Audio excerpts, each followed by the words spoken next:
Okay, what objects are and how objects will be used in Selenium, we'll be looking at that, because without object oriented programming knowledge, you cannot actually go forward with this. Okay, so I'll just make a basic class known as, say, for example,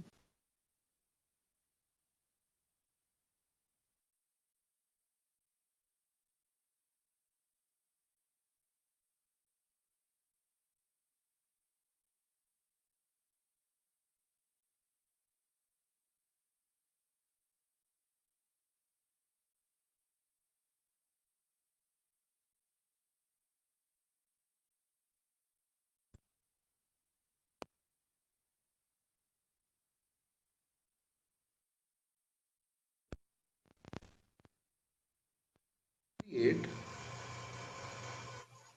a new class known as a test.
Hear me?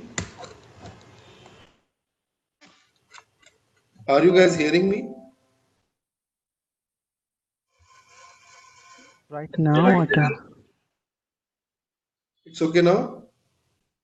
Now I can hear you. But before that, I saw you try to I write think might something. be some issue in the network or something. Okay. So this is known as creating the object of the class. If you write new engine, then this will go and create the object of the engine class. Okay, this class has got two parameters, name and capacity. Okay, and when you create the object of a class, what does it mean? It means that in the memory, a memory space will be allocated with name and capacity parameters to the object. And you cannot access it. To access it, you need to have object reference. You can create as many objects you want. I can create 3 objects. Then in the memory,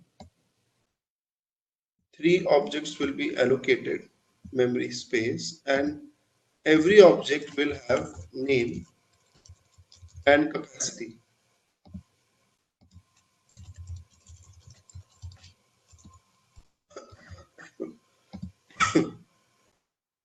Okay, every object will have name and capacity. To access the object, you need to have object reference. You need to write engine E1 equals to this, engine E2 equals to this, engine E3 equals to this. So E1, E2 and E3 are not objects. They are known as object references. They point towards the object. Okay, E1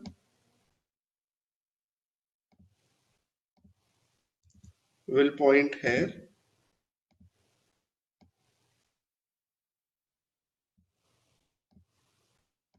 E2 will point here,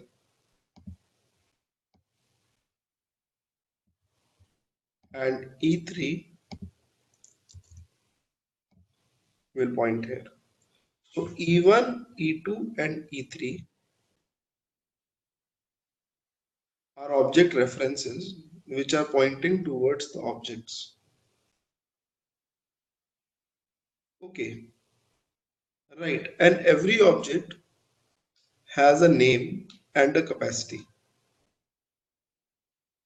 All right. Now, with the help of E1, E2 and E3, you can change the state of the objects. All right. You can write E1 dot, you will get the parameters like name. I'll say engine A. E1 dot, you will get the parameter capacity equals to say 100. So what will happen is that the object to which E1 is pointing, that will have the values like A and capacity as 100. Okay. And similarly, you can initialize every object.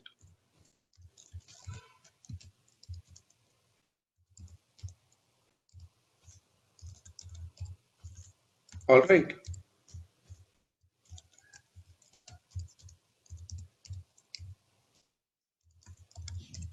So every object can be initialized. This will be B 200 and C 300. Okay, right. So this way, what happens is that if you want to print the values, you can print it E1 dot name system dot out dot println. Okay, E2 and E3. Soon you'll come to know that what I'm trying to do. Okay, just be with me for some time, right?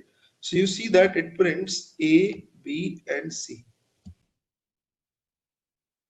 Okay, right. Now object is different and object reference is different. This is object and this is object reference. I can also make like this engine 4 equals to null. That means E4 is not pointing anywhere. And on the next line, I can make it point towards object of the engine class. Okay, object is different, object reference is different. I can write over here E1 equals to E3. Now what does this mean? This means that point E1 to the same place where E3 is pointing. Okay, so in the memory, E1 will no longer point over here. Okay, E1 will start pointing at the same location, object at the same object to which E3 is pointing. One object can have multiple object references. Okay, all right, one object can have multiple object references. All right, so out here in this example, if I write like system.out.println, now if I write three terms that print e1.name, e2.name, and e3.name, and if I run this, see it is printing ABC and CBC. It's correct because E1 and E3 point towards the same object. Okay, all right. So object is different and object reference is very different than the object. Okay, now once you are done with this, okay, you have to understand that if I write over here E1 dot name equals to Z, now what will happen?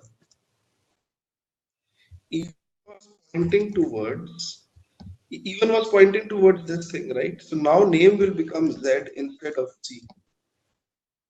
Okay. And for E3 also name will change. If I print the same thing and run it,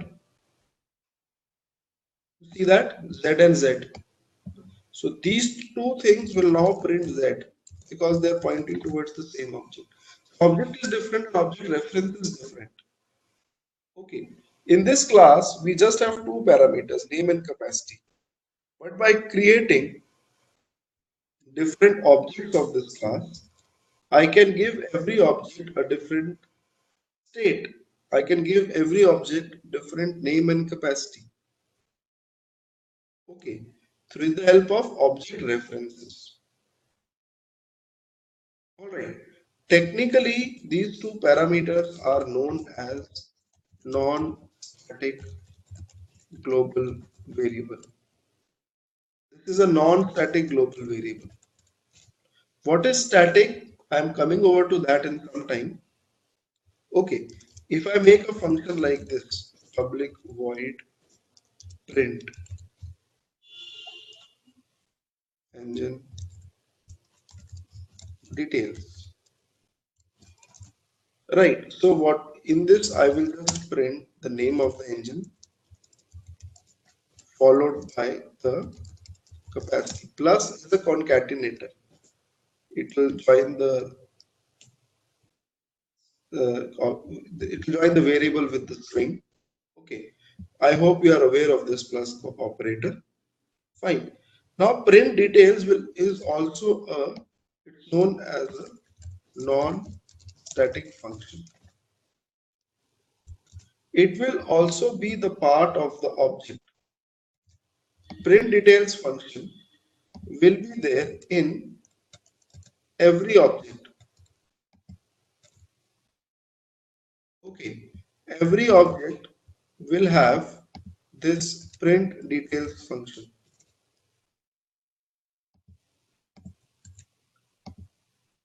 All right.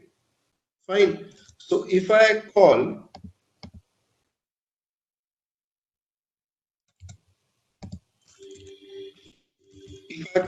E1 dot, I will get the function print details and E2 dot print details and E3 dot print details. So the print details function, if you hit the control of your keyboard, it will look like a link. You click on this link and the function will come up. Okay. And print details function prints the name and capacity of the engine. All right. So if I run this code, it's going to print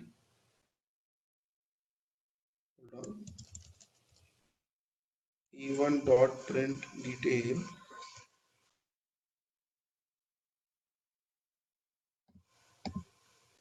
You see that it is printing the details. This is for E1, E2 and E3. Right. Okay. Actually, I should have done this in the end.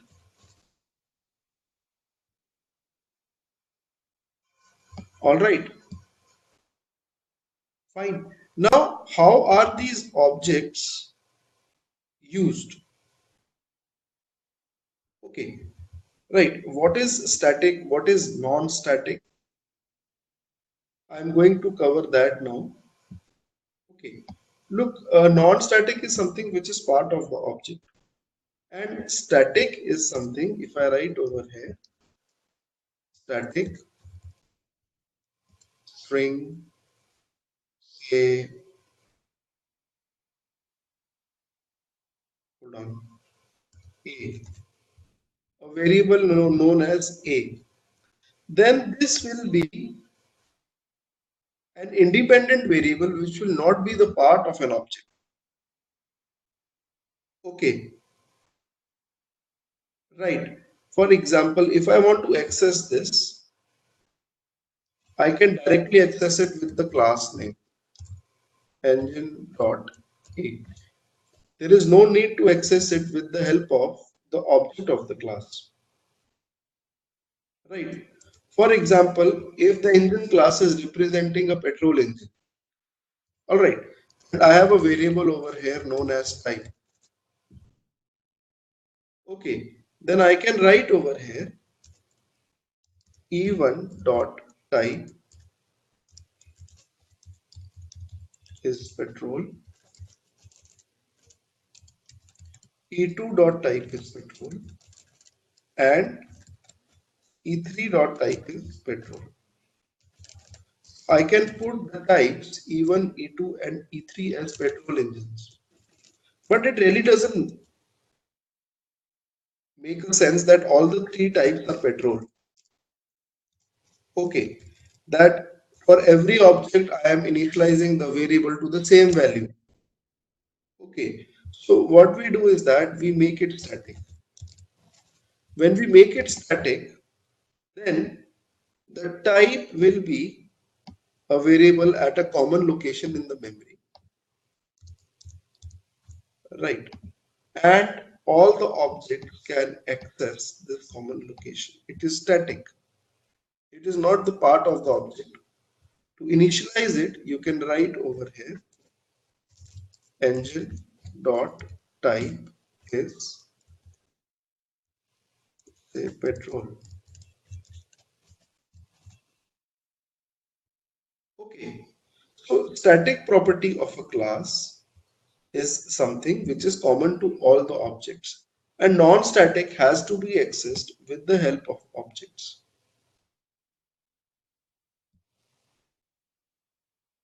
All right. Fine. If you have got any questions, then do let me know. Okay. Now, once this is done, okay, let us see how this can be used. Okay, how this can be used, static and non-static. How this can be used in Selenium. Okay. So, if you go to the official website of Selenium, that is Selenium HQ, right? Selenium.dev, and you look at the documentation. These are the API docs. These are all the classes in Selenium. Okay.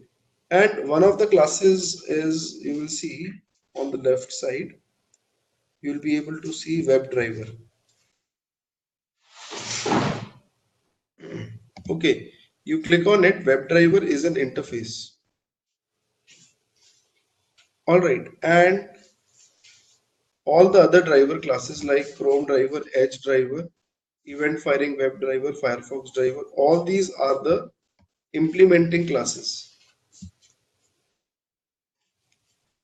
Okay, this is the interface WebDriver, and all the other classes are the implementing classes. And for example, this is the Chrome driver class. It represents generic operations on the Chrome. So there are different classes for different browsers. All right. So let us study them, and I'll show you how creating objects help us in Selenium. Okay. I'll create a new class known as Selenium Basics.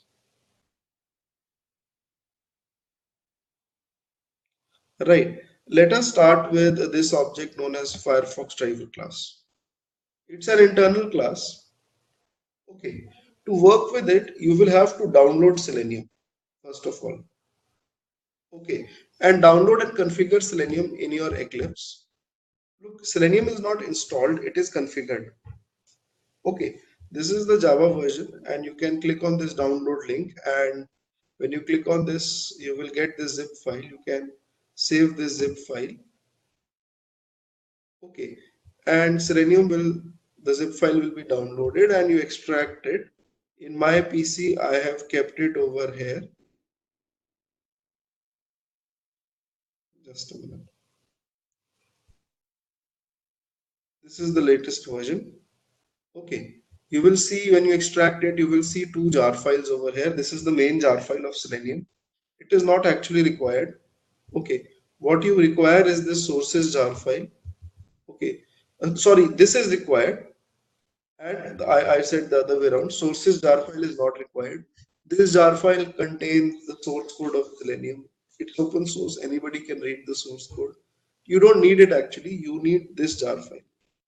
This is the main jar file of Selenium. There is no exe. Selenium is not installed. It is configured on your PC. There is no exe file for Selenium. Apart from this, there will be other jar files in the libs folder. Okay, you know you need those jars as well. All right. So once you have downloaded it, all you need to do is that right click on the project, go to the properties. You'll see a window like this. Go to Java build path. Okay. In Java build path, you will see the different tabs.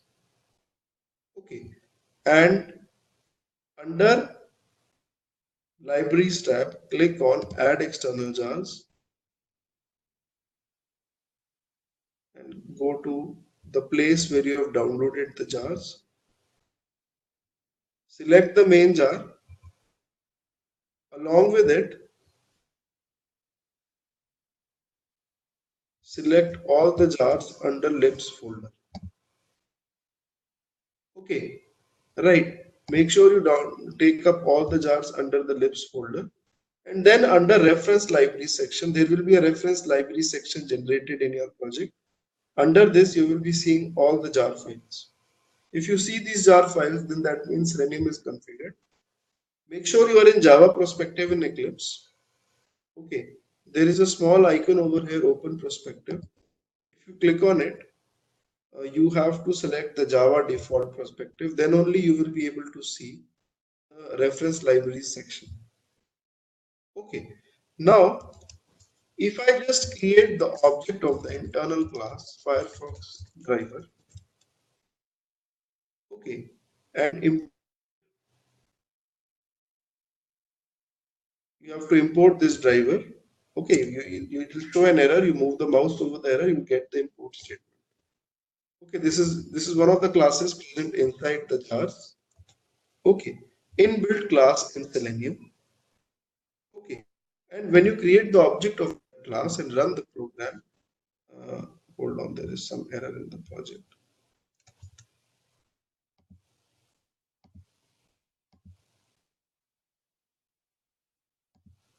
Import cannot be recognized.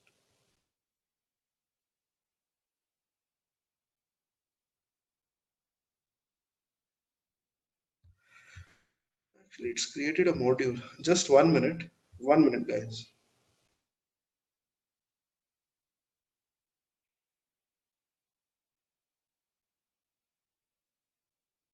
Just a minute.